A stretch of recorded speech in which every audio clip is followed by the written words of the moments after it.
हिंदी में यूपीएससी की तैयारी से संबंधित प्रोग्राम्स को देखने के लिए सब्सक्राइब करें study IQ IAS Hindi. Hello दोस्तों, स्वागत है आप सबका study IQ IAS Hindi channel पे। मेरा नाम है विकास और आज हम बात करने वाले हैं एक ऐसे मुद्दे पे, एक ऐसे टॉपिक पे जिसके बारे में बात करते हुए अक्सर अभ्यर्थियों का या उनके अभिभावकों का गला सूख जाता है कि अगर सिविल सेवा परीक्षा में सफल नहीं हुए तो क्या। ठीक है, प्रश्न और भी बनते हैं, जैसे बहुत से छात्र ऐसे होते हैं जो बहुत प्रेस्टिजियस जॉब प्राइवेट में अगर कर रहे होते हैं तो उसे छोड़ के तैयारी में लग जाते हैं। कई बार सालों साल करने के बाद भी एग्जाम नहीं क्वालिफाई होता। बहुत से छात्र ऐसे होते हैं जो इस दौरान कुछ साइड में काम करने लगते हैं और ये साइड में जो काम करना होता है वो उनकी तैयारी को हैम्पर कर देता है। बहुत से छात्र ऐसे होते हैं जो ये साइड वाले काम को छोड़ के वापस से तैयारी में लग जाते हैं। फिर ये लगता है कि अब हम इस परीक्षा में आगे खुद को सस्टेन कैसे करें, क्योंकि कहीं ना कहीं पैसे की जरूरत पड़ती है और अगर आप दिल्ली जैसे शहर में रह रहे हैं तो खुद को सस्टेन करना ठीक ठाक महंगा जॉब है, बहुत आसान नहीं है। डिस्पाइट ऑफ द फैक्ट यहां पे पानी या जो हवा है प्रदूषित भी है, तो आपको बहुत सारे स्तर पे, आपको निजी स्तर पे चुनौतियों का सामना करना पड़ता है। तो बात की जाए अगर चुनौतियों की, तो निश्चित तौर पे सिविल सेवा परीक्षा से बहुत सारी चुनौतियां जुड़ती हैं, लेकिन ऐसा नहीं है कि ये एक डेड एंड है। नहीं, वहां पे रे ऑफ होप है, अपॉर्चुनिटीज हैं और भी बहुत सारी बातें हैं जिनको हम लोग थोड़ा सा आज के लेक्चर में हम बात करेंगे।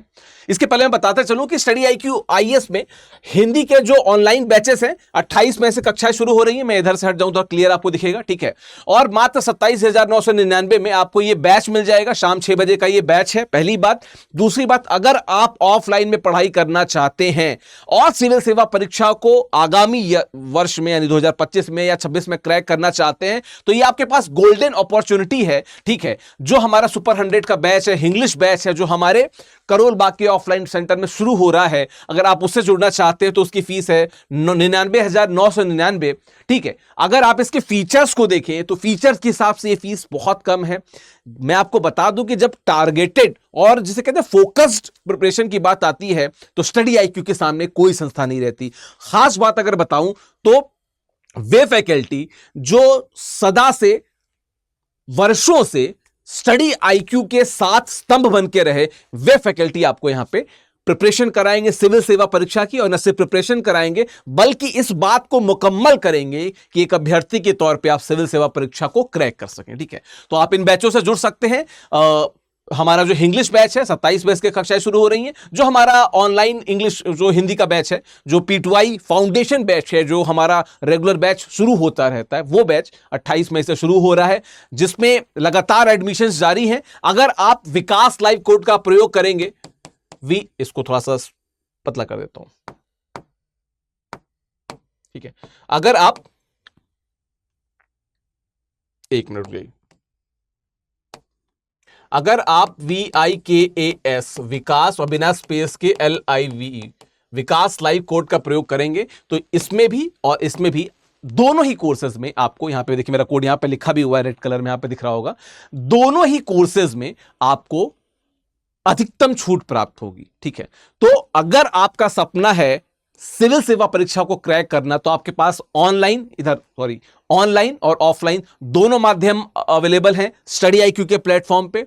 अब ये आपकी चॉइस है कि आपको किससे जुड़ना है। मैंने दोनों के फीस स्ट्रक्चर की बात की। There are n number of quality, success in prelims की बात कर लूं, MRP प्रोग्राम की बात कर लूं, इंटरव्यू गाइडेंस प्रोग्राम की बात कर लूं, इतनी सारी अपॉर्चुनिटीज और इतनी सारी व्यवस्थाएं हैं कि अगर आप थोड़े भी फोकस्ड होकर स्टडी IQ से जुड़ेंगे तो आपकी सफलता तय है। बात की जाए इसके पहले जो MRP की बात में किया, अभी मैंने शब्द इस्तेमाल किया MRP, मेंस रेसिडेंशियल प्रोग्राम क्या करता है कि अगर आपका प्रीलिम्स हमारे बैच में रहते क्लियर हो गया तो दिल्ली में रह के आपके खाने, रहने, पीने, पढ़ने, फोकस्ड तरीके से तैयारी करने की सुविधा सब आपको प्रदान होती है मात्र इस बैच में। तो विकास लाइव कोड का प्रयोग करना ना भूलें। देखिए यहाँ पे कोड लिखा हुआ है। और ये हमारा हिंदी का P2I फाउंडेशन बैच जिसकी कक्षाएं 28 मई से शुरू है, और जो हमारा इंग्लिश का जो P2I फाउंडेशन बैच है 27 मई से कक्षाएं शुरू है, ठीक है। तो देर नहीं करनी है, अपने लक्ष्य के लिए जुट जाना है।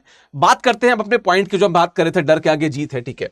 अगर हम बिंदुवार तरीके से देखें तो जो सबसे प्रमुख दिक्कत की बात कह लीजिए, डर की बात कह लीजिए, इशू दिमाग में आता है उसकी बात कर लीजिए। अभ्यर्थियों के दिमाग में आता है कि अगर नहीं हुआ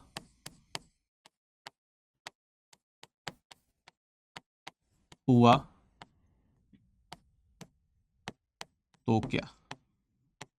अव्वल तो यह प्रश्न नहीं आना चाहिए, लेकिन अगर यह प्रश्न आ रहा है तो मैं आपको एक बात बताता हूं, बहुत साफगोई से ही बताना चाहता हूं। देखिए, मैं जब किसी छात्र से मिलता हूं या किसी ग्रेजुएट युवा से मिलता हूं, किसी तरुण व्यक्ति से मिलता हूं, तो मैं अक्सर पूछता हूं कि सिविल सेवा परीक्षा के बारे में आपकी क्या राय है।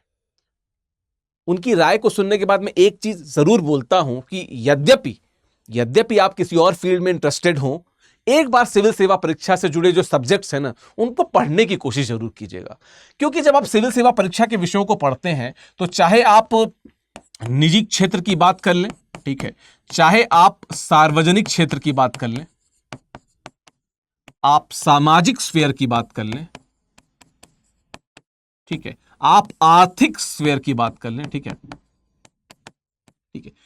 किसी भी स्तर की अगर आप बात कर लीजिए, निजी हो जाए, सार्वजनिक हो जाए, सामाजिक हो जाए, आर्थिक हो जाए, हर स्तर पे आप बहुत कुछ सीखते हैं। मुकम्मल तौर पे एक इंसान, एक व्यक्ति बनते हैं। आपको पॉलिटी की जानकारी होगी, आपको अर्थव्यवस्था, अर्थशास्त्र की जानकारी होगी, आपको भारत का इतिहास पता चलेगा तो भारत का भूगोल भी पता चलेगा, आपको भारत के जो अंतर्राष्ट्रीय संबंध है वो भी पता चलेगा, और भारत में जो चुनौतियां व्याप्त हैं, जो आंतरिक चुनौतियां हैं, उनके बारे में पता चलेगा। आपको एनवायरमेंट के बारे में पता चलता है, आपको विज्ञान के बारे में पता चलता है, आपको विज्ञान और तकनीक के बारे में पता चलता है। तो कितनी सारी अपॉर्चुनिटीज हैं जो ज्ञान के तौर पर आपके सामने खड़ी हैं। तो इनसे क्या डरना। देखिए, हर युद्ध का, जो भी युद्ध आप लड़ते हैं, उसका एक निर्णय आता है, या तो आप उसमें सफल होते हैं या तो उसे आप सीखते हैं। असफल होने वाला एंगल वो लोग चुनते हैं या उसकी बात वे लोग करते हैं जो वास्तविकता में युद्ध को सिर्फ, जिसे कहते हैं ना, ईगो की बात पे चला सकते हैं। तो या तो आप इसमें होगे क्या, इस परीक्षा में, या तो आप जीतते हैं या आप सीखते हैं, ठीक है। एक वो कहावत है कि success is the fight between you and yourself.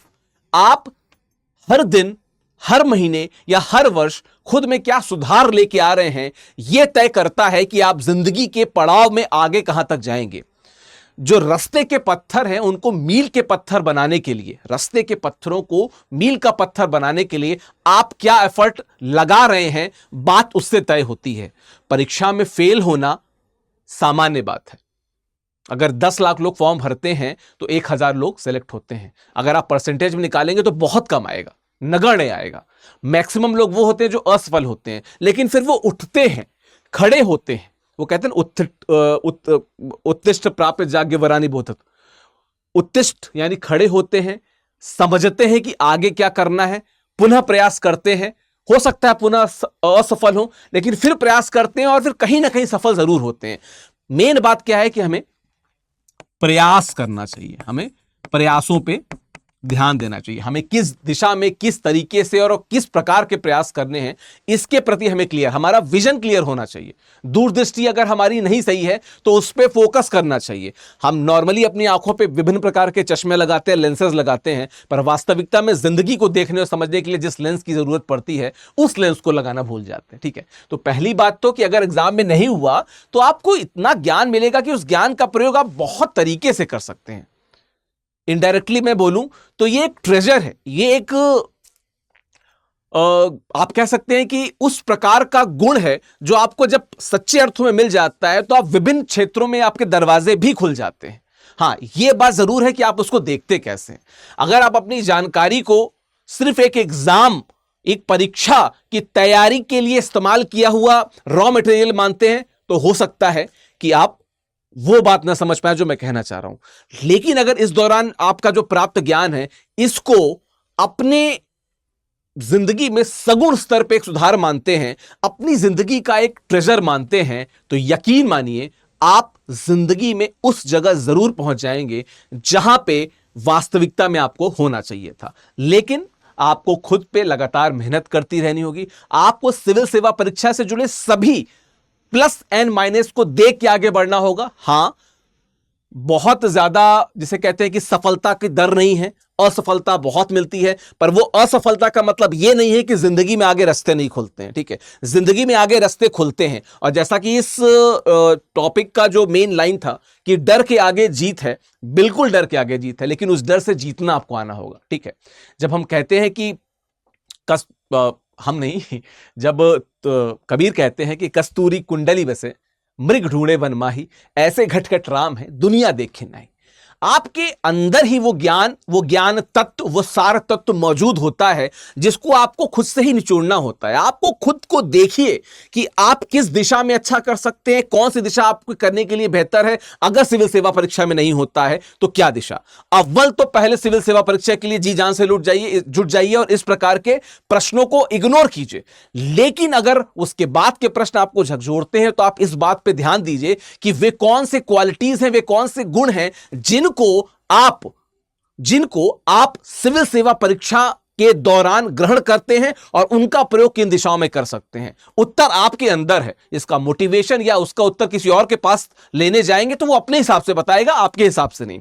Virendra Sehwag अगर द्रविड़ की तरह खेलते या द्रविड़ से उनका गुण सीखते तो वीरेंद्र सहवाग ना बन पाते, कोहली ना बन पाते। ठीक है, तो यह बात हमें समझनी होगी कि आपको आपके अंदर का जो, जिसे कहते हैं कर्मण्य गुण होता है, आपको उसको ढूंढना होगा और उस पर बात करनी होगी और उसको ही विकसित करना होगा, उसके विकास की बात करनी होगी। ठीक है, तो सिविल सेवा परीक्षा को हौवा ना बनाइए, हौवा ना बनाइए। एक परीक्षा है, इस परीक्षा के दौरान आप बहुत सारी चीजें सीखते हैं, बहुत सारी चीजों को समझते हैं और उन चीजों को सीखते समझने के दौरान आप क्या करते हैं, आप अपने व्यक्तित्व को निखारते हैं।